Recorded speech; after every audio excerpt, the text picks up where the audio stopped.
They say curiosity is deadly, and for 5 explorers, it became a curse they could never escape.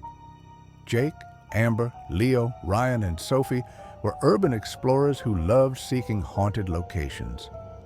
Their latest target was the Whispering Tunnel, deep in the mountains. The legend? A train derailed inside the tunnel decades ago, and no bodies were ever found. Locals claim to hear whispers and strange sounds from within, voices calling for help, footsteps in the dark, but no one dared to investigate until now. They arrived at the tunnel just before midnight. The air was unnaturally still, no wind, no sounds, just silence. Ryan, ever the skeptic, scoffed. "Ryan, it's just an old tunnel. We'll be in and out." But the moment they stepped inside, everything changed.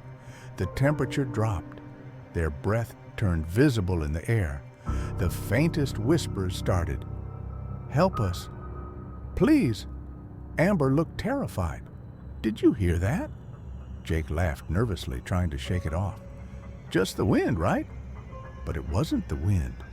Leo checked his camera, distorted footage, but only when aimed inside the tunnel. Outside, perfect. Inside, glitchy. Something wasn't right. Then suddenly, a blood-curdling scream echoed from deep inside the tunnel. Amber froze. "Someone's in there," Jake gulped. Or something. Leo bravely led the way.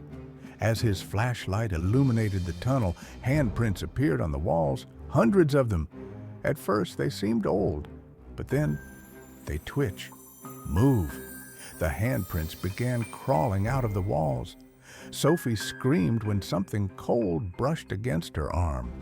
But when she turned around, there was nothing there. And then the tunnel went pitch black. Flashlights died, cameras shut off. The whispering grew louder. "Leave now! The train is coming." A rumble shook the ground. A train?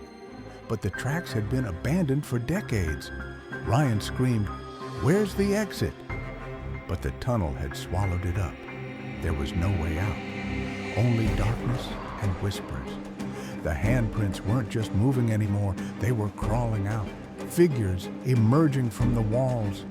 Shadowy, deformed faces with twisted mouths. They reached for the explorers. Leo was grabbed by his ankle, dragged into the floor, vanishing without a trace. Sophie was next, pulled back into the shadows. Jake and Amber ran blindly. The walls felt alive, soft and wet, like they were breathing. The train whistle sounded, growing louder and louder. Headlights came into view. The train was speeding toward them, but the passengers inside, empty-eyed, twisted figures, were screaming without sound. Just as the train neared, Jake woke up. Outside the tunnel, his camera beside him, the footage on a loop showing his friends disappearing one by one.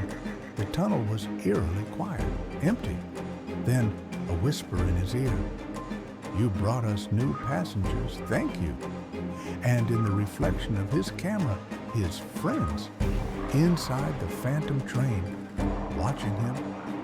Jake left the town, but sometimes late at night, his phone picks up strange whispers and the distant sound of a train that no longer exists.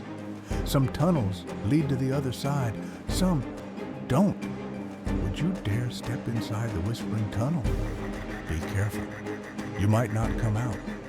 Remember to like, share, and subscribe for more horror stories that linger in your mind long after they end.